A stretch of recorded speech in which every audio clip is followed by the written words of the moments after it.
Ada prakritir yasya karya karana rupini sattva-dibir gunardate purusho yakta ikshate sagada prakritir yasya karya karana rupini sattva-dibir gunardate purusho yakta ikshate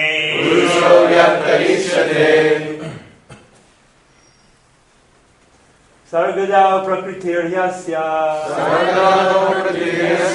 Karya karana rupini Sattva-dibir gunardate Purusho vyakta ikshate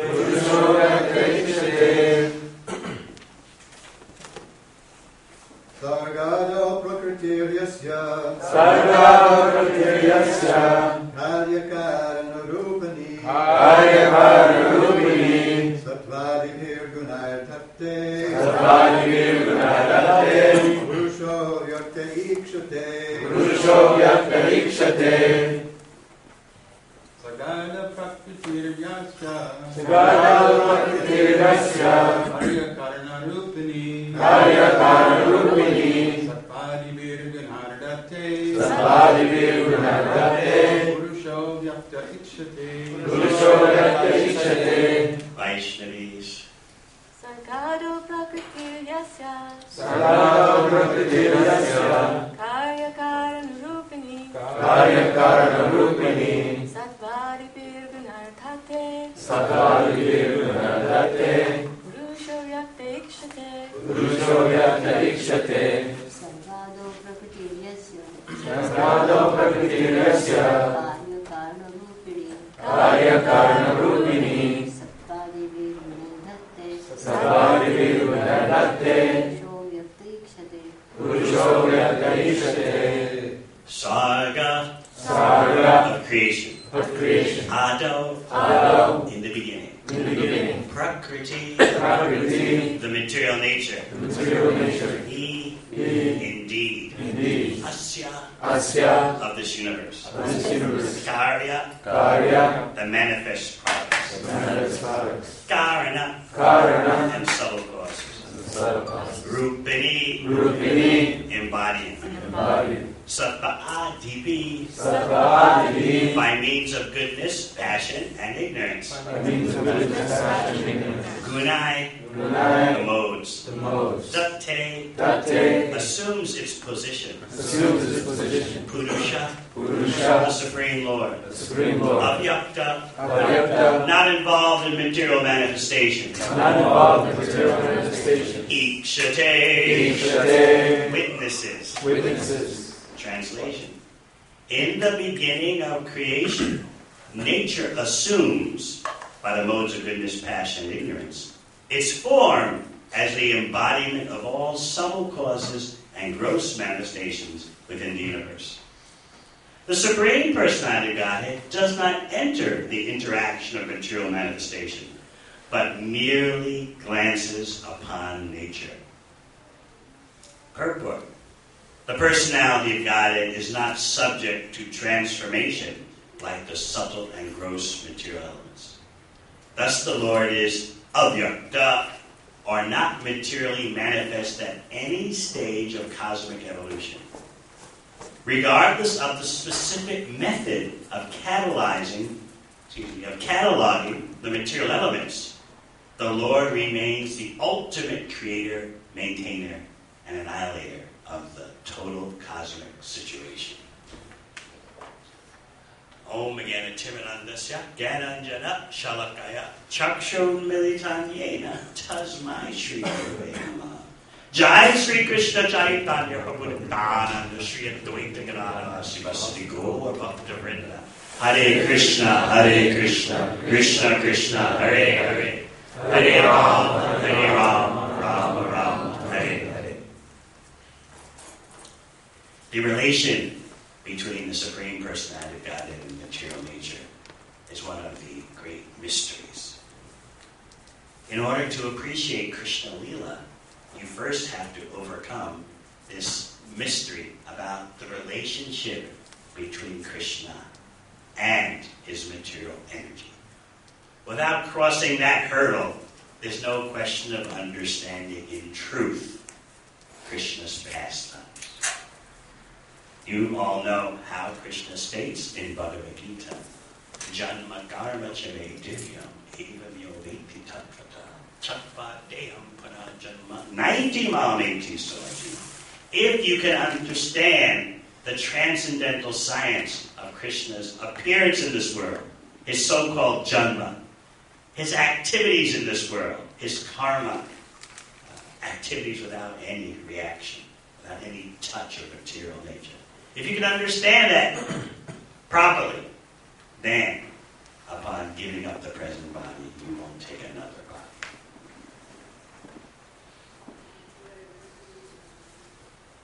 Understanding Krishna in truth, that is a lifetime career.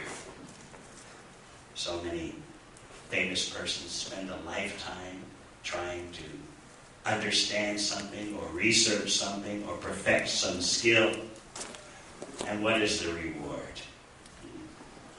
You spend a lifetime dedicated to Krishna research. And just see, upon giving up the present body, you don't take another material body. If we're really going to appreciate what is yoga, then we must understand Yogeshvara, the master of all yoga power. Krishna's connection, or lack thereof, with material nature is a yoga power. It's mystic power. How the material energy can proceed from Krishna, yet he's unaffected by it. He never comes under its influence. This is yoga. You can observe yoga power in all aspects of nature. In other words, we are expanding the definition of yoga beyond simply physical exercises, asanas, breathing exercises, pranayama. A deeper definition of yoga is an art, skill. You're adept at manipulating something. Okay, you can become adept at manipulating your body. It's good for the health. Manipulate your breathing. But the yoga power that is distributed throughout material nature is one of skills that each body possesses. Birds can fly. That's yoga power. You just try flapping your arms and see how high you get into the air. But birds have that mystic power. It's yoga. It's a skill. Please think of it in that way. So many species of life have a particular asset, a particular way of interacting with material nature. And you can understand that's yoga. The Supreme Personality of Godhead is the reservoir of all yoga power. And in relation to the material world, his consummate demonstration of yoga power is that he emanates the material energy. He even apparently enters within the material energy, but he's totally untouched and uncompromised. We need to appreciate that skill of Krishna before we can actually relish his intimate pastimes. Therefore, a transcendental education is necessary, so that we'll start to think how it is that everything emanates from Krishna, yet Krishna is untouched by the material nature. This question, this theme, pops up throughout Srimad Bhagavatam. Vidura questions Maitreya that he says, all right, we have a premise here. The premise is that the Supreme Personality of Godhead is completely spiritual. The complete spiritual whole. We accept that.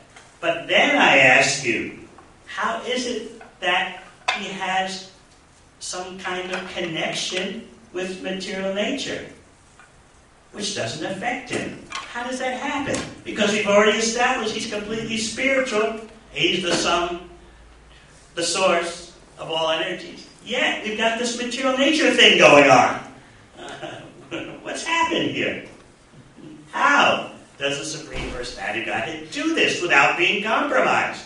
It would seem you can't have it both ways, in other words. Either you're completely spiritual or you're compromised by the material energy. Yet, the material energy comes from Krishna. How do we understand this? And Vidura further amplifies his question with an example. We all know about boys. Little boys like to play. They like to play because of desire. They want to enjoy.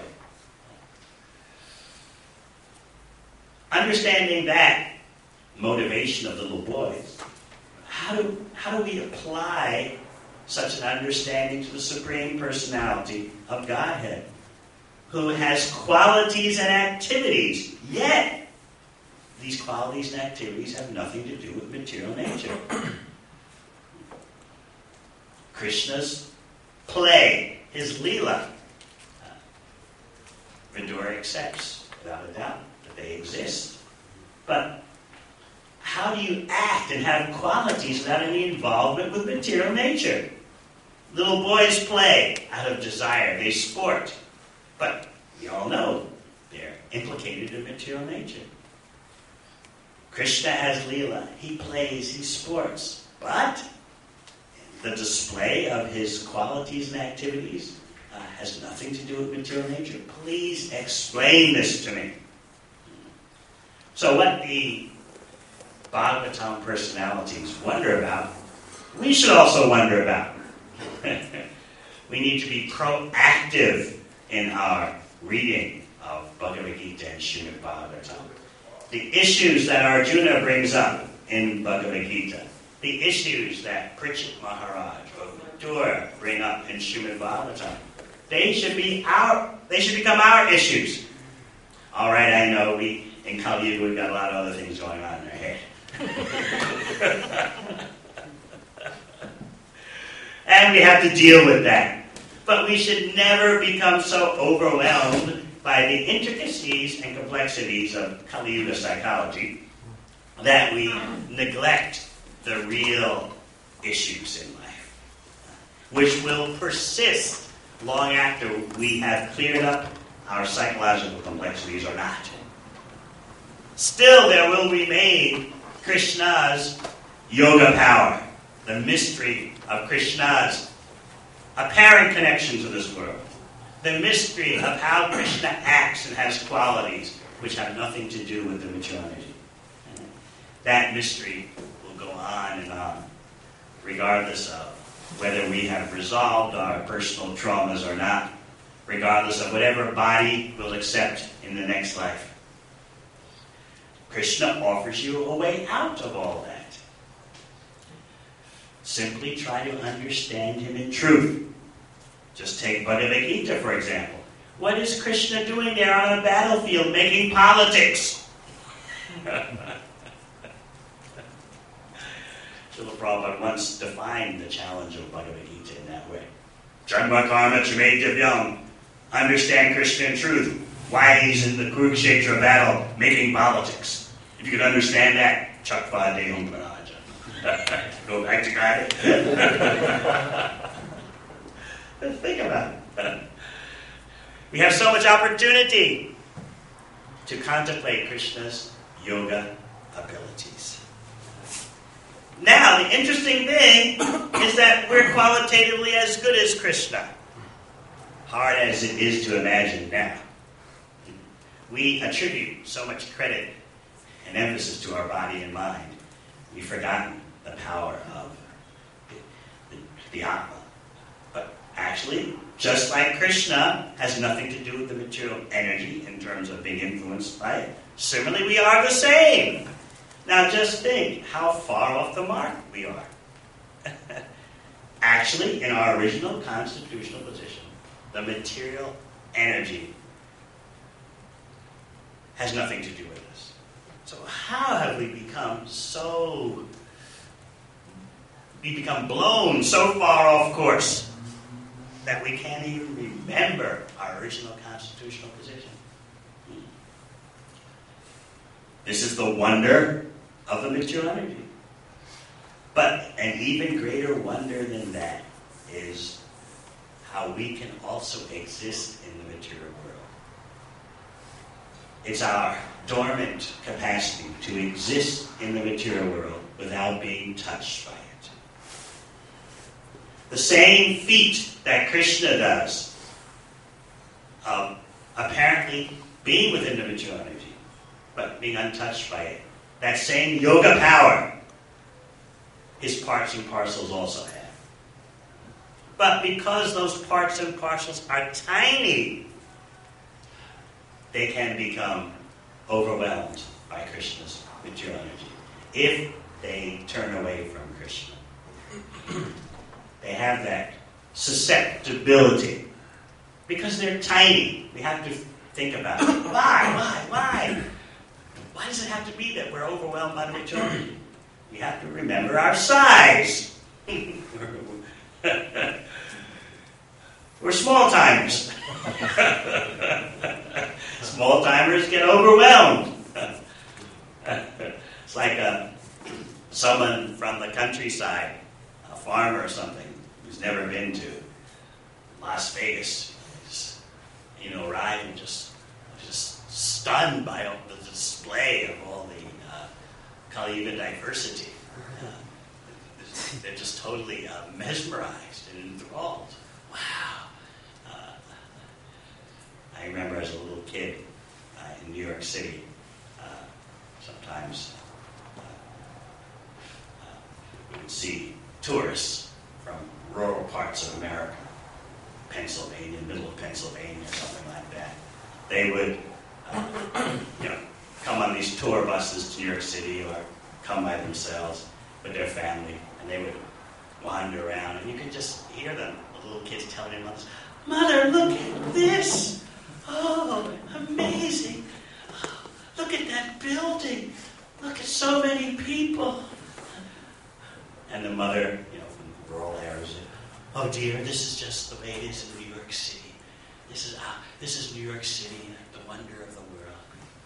So, I would, typically young New Yorker, naturally I was cynical. So, I would observe my mother, I was 8 years old, saying, why are they talking like this? What's the big deal? My mother would have to calm me down. Now, dear.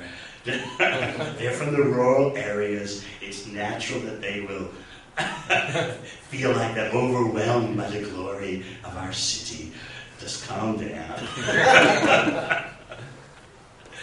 Similarly, we become overwhelmed by the glitter and glamour of the material energy because we're so tiny.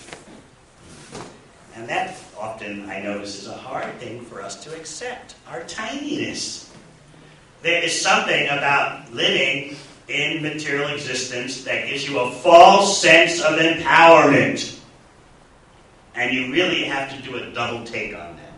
That's part of the detachment that the bhakti process brings to you. You can do a double take on yourself. You can check yourself out in the mirror of transcendental knowledge.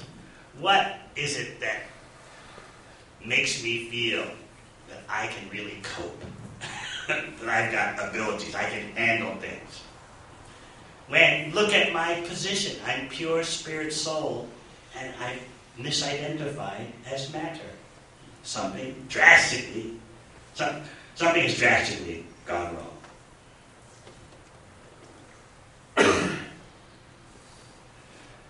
Sometimes devotees want to curse the fact that they have independence.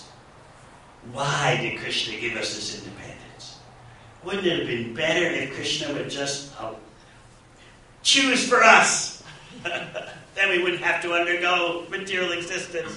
Why is Krishna letting us just wander through the forest of material enjoyment and getting into trouble? Why doesn't he just make up our minds for us? Wouldn't that make bhakti easier? What do you think? No more struggles as a... Krishna makes all the choices for you. No more struggles as a householder. Krishna makes all the decisions for you. You don't have to voluntarily use your will. Krishna makes all the decisions. You're like a Krishna robot. Wouldn't that be better? Why doesn't Krishna do that? So many wonder about that. We need to understand, and we can't get around the fact, that we are part of Krishna. Being part of Krishna means you have, generally, all the qualities of Krishna, but in tiny portions. So Krishna is the supreme independent. If you're actually his part, then you have to also have a little drop of independence. That's the setup. Ultimately, when you have these perplexities, why did Krishna give me independence? Your ultimate concern is whether the Supreme Absolute Truth is personal or impersonal. If you accept that the Supreme Absolute Truth is personal, then you accept that Krishna has his personal reasons for doing things his way. Just like you have your personal reasons for doing things your way. And those who are your friends, those who are your associates, your family members, they have to get used to you doing things your way. It's always a big challenge in any kind of personal relationship. I've got to get used to this other person and the way he or she does things. And why do they do things the way they do? Because they do things the way they do. And everyone knows in a long-term relationship, I've been told, especially in family life, sooner or later you just got to accept that point. That's the way the person is. Otherwise, your relationship falls apart. If you just keep scratching it, why do you do like this? Julie, can you just take 10 minutes and explain to me why you have done like this for 20 years? No, the peace formula in relationships in this world is you finally accept that's the way you are. And I've just got to accept that. So, Krishna, the Supreme Person, Purushottam, does things the way he does things. We are his tiny parts. So, Krishna shares his qualities with his parts. You can't eradicate your independence. Who explains this? Srila Bhaktisiddhanta Saraswati Thakur explains that that you're wanting that Krishna override your independence or wipe it out, can't happen because Krishna knows he would be destroying your inherent quality. And you're part of him. It's an intimate situation in which he shares his qualities with you. So what do we say? Don't share it, Krishna. Keep your independence to yourself. Make me your robot. I don't want to go through material existence anymore. You do it all for me. Now, why doesn't Krishna do that? We forget that Krishna is the supreme enjoyer. This verse talks about the beginning of creation. And at that time, nature assumes its form as the embodiment of all subtle causes and gross manifestations within the universe. The Supreme Personality of Godhead does not enter the interaction of material manifestation, but merely glances upon that. It is necessary to understand the Supreme Personality of Godhead as creator, maintainer, destroyer. But far beyond that is knowledge of Krishna as the supreme enjoyer. I always point out that the thing we hold most dearly to us, our desire, our capacity for enjoyment, that's the last thing that we want to hear about Krishna doing. He should create, yes. He needs to work. He should maintain, of course. He should bring the daily bread. And, all right, he can destroy. But enjoy? That's outrageous. Unconsciously, we're saying that that's our business. Krishna should just be worshipped. That's all. He should be inactive. He should be impersonal. Ultimately, that's our problem. Impersonalism. But that Krishna is the supreme enjoyer means whatever he does, he knows how to get the best pleasure. That is yoga. So he gives his parts and parcels independence because he knows this is the best way to enjoy. They're voluntary, loving exchanges. Who wants forced love? No one here wants forced love. Yet you want to push that on Krishna? Krishna, just force me. Make my bhakta life easy. Make my ashram life, home life so easy. Just force me. I'm tired of having to choose you. Now, would you say that to any of your friends or husband or wife? Just force me. I'm just tired of having to think how to please you. You can never think of yourself saying that. No. You want to feel the satisfaction of being chosen, of being voluntarily served, of being appreciated. So then why do we want to push this robot kind of love upon Krishna? I'm tired of making any kind of voluntary choice. You just do it all. Krishna knows better as the supreme enjoyer.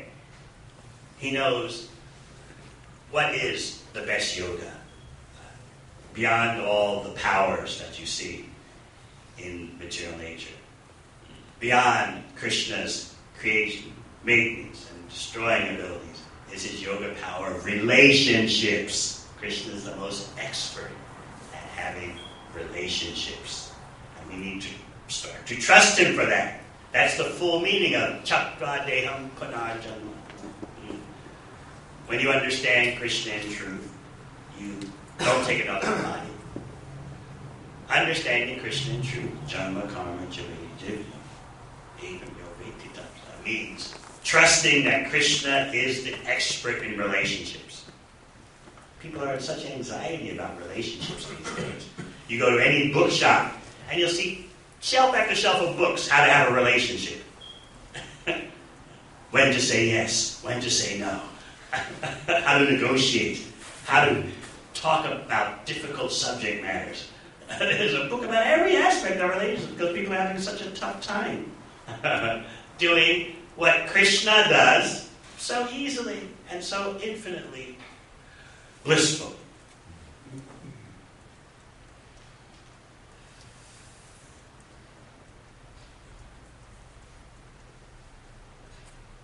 Some of Krishna's pastimes are only demonstrated in his Bhoma Lila, his going from universe to universe. Krishna knows what to do, how to attract maximum attention to himself for our benefit. Look, I'll display pastimes that even Narayan and Vaikuntha, he doesn't see. I'll display pastimes for you that are not even present in Goloka Vrindavan. His childhood pastimes, his killing of demons. These are unique to his Bhoma Lila, his manifestation of activity while touring the material worlds. So Krishna knows what to do, how to attract us, how to sustain the relationship. And the last thing, so to speak, that Krishna would ever want to do is take away our independence, because, as Srila Bhaktisiddhanta Saraswati Thakur points out, that will destroy our inherent spiritual quality of being part and parcel of Krishna. So there you have it. You're stuck with yourself and your independence. Therefore, Dharma Cheche, Guru Cheche, Samadhi. What are you going to do Dhritarashtra's first question in the first verse of Bhagavad Gita.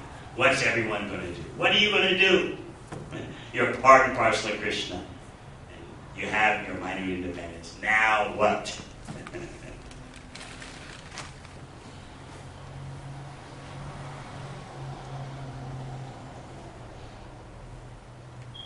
One sentence in this purport is the gateway to just endless contemplation. Thus the Lord is avyakta, or not materially manifest at any stage of cosmic evolution.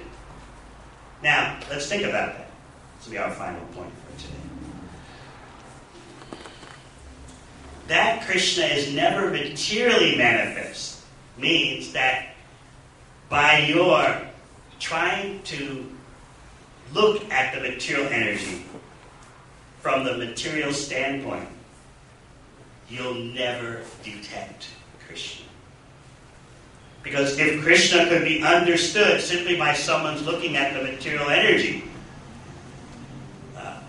then wherever you look would cause you to be enlightened, perfectly Krishna conscious. But the problem is your standpoint. You have to change your standpoint. You can't look at the material energy from the material standpoint and realize Krishna. But if you look at the material energy from the spiritual standpoint, yes, then you can begin to realize Krishna.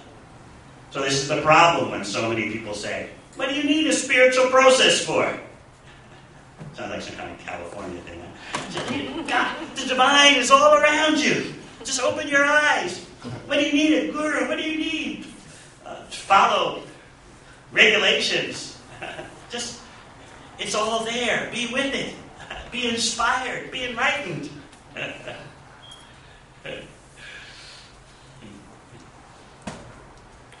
One devotee told me how she was following such a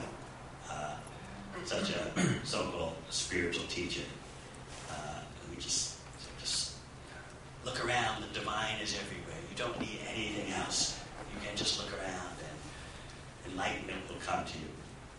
And he also stated that. How do you choose the best spiritual path?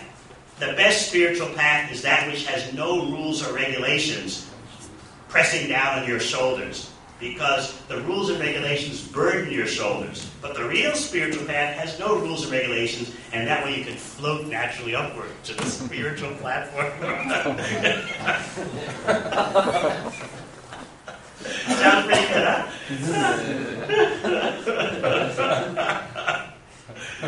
So anyway, this devotee, she was a firm believer in all this. And then once she was in Hawaii. This was before she became a devotee. And she was in a bar in Hawaii, club or whatever. And there was her hero, this spiritual luminary who had sold millions of books.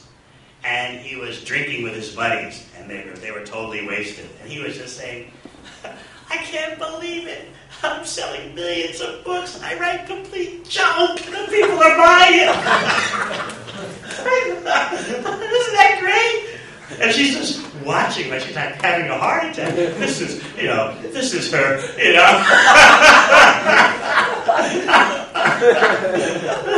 is the spiritual luminary. This is the guide to enlightenment. She said at the time, she didn't take it seriously that he was drunk. I mean, it's all part of the cosmic lesson. It's all part of our evolution. The learning experience. But she couldn't believe what he was saying. He was just roaring with laughter with his friends. I'm just writing junk. And the people are buying it, millions of books. Can you believe it? You cannot realize Krishna by looking at the material energy from the material platform. What about, you say, when Krishna says in Bhagavad Gita, Rasam Apsu Kaunteya, I am the taste in water. But if you're following Krishna's instructions, when you taste water, you're not on the material platform. Prabhasmi Shashishuri. Krishna says, I'm the light of the sun and the moon. Whenever you see the light, the sun and the moon, if you think that's Krishna, you're not looking on the material platform at material nature. A big difference. I myself heard Prabhupada say something which is beyond my experience and will be beyond my experience. He's talking about Dharma Varuga Bhuteshu Kamosmi Bhartashava, those whose ashram it is to bring children into the world. Like Prabhupada was referring. That activity is Krishna. You can see Krishna in this way. In other words, Srila Prabhupada didn't flinch from any aspect of our bhakti vision. He made sure we understood the complete package. It's all there in seeing Krishna from the standpoint that Krishna gives us, not from the standpoint that we give ourselves under the influence of the illusion energy. All right, we'll stop there. Any questions? It's not a question, it's a comment. You were saying about the Hicks coming into town with his son. Of course, they're non-bosses, but when we built the conch building in India, in Mayapur, with its 5 floors and 6 of the GBC, we would get people who would just stand like this, farmers. I asked Bhakti Purushottam, I said, what are they doing? They've never seen a building taller than 2 feet, 2 stories. They're thinking that the people walking up there must be demigods. So it's a universal phenomenon, as you pointed out.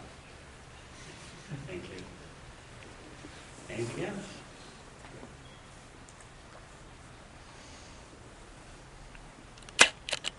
Hare Krishna. Hare Krishna. Jai.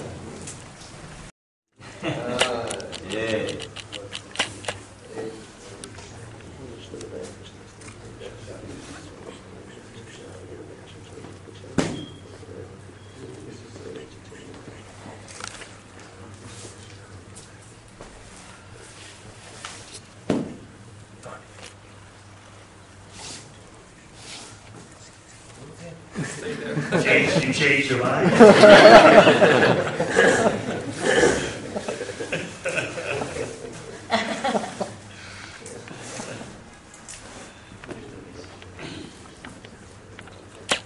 I've heard from so many devotees here how they appreciate Tim for his enthusiasm and his happy and devotional service nature. That's very important for making spiritual progress. And Saha, Rupa Goswami says that's the first thing, enthusiasm. And then, of course, patience and determination.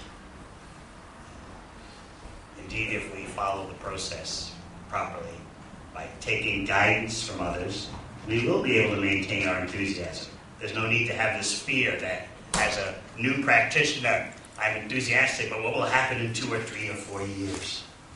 Sometimes that fear is there. But if you practice bhakti as Krishna instructs under guidance, then you'll be able to maintain your enthusiasm and certainly increase it as the years go by. So that fear is unnecessary if you're actually practicing bhakti as Krishna has advised under guidance.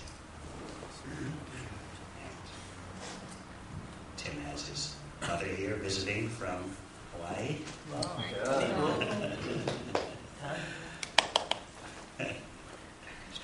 She's here to witness her son's spiritual birth. And I assured her that whatever spiritual credits that her son accrues, she'll get a cut of the action. And of course, if she herself accrues any bhakti credits, then she's double dipping. She gets from herself and a cut from her son. There are big advantages to being a mother.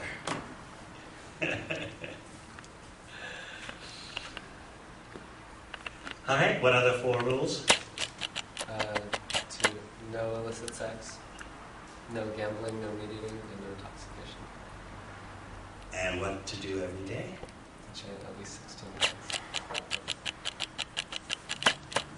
Right. And of course we ask that you seek the blessings of all the Vaishnavas, especially the senior Vaishnavas here. It's very Swami Ryan Prabhu. It's very small. Tattva Prabhu. All the senior devotees here. Then you will indeed maintain and increase your enthusiasm.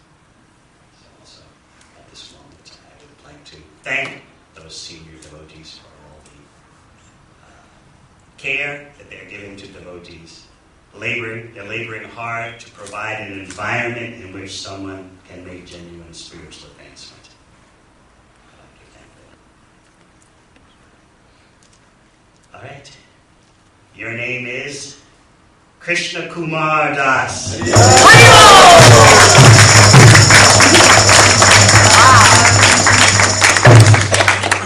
Krishna Kumar refers to Krishna in his childhood pastimes, which, as we explained in class, they're only displayed in Krishna's Bhoma Lila, his earthly manifestation, so to speak. It says in Sri Damadas, Iti Drik Salila Bir Ananda Kund. Krishna, by his personal stock of inner pastimes, Swalila, special leelas, he drowns the inhabitants of Gokul in pools of liquid ecstasy. And in this way, he shows to everyone, you may be attached to me in terms of awe and reverence, you may be fascinated, overwhelmed by my opulence, but look at this, look at these childhood pastimes of Krishna Kumar. Krishna Kumar Das Ki.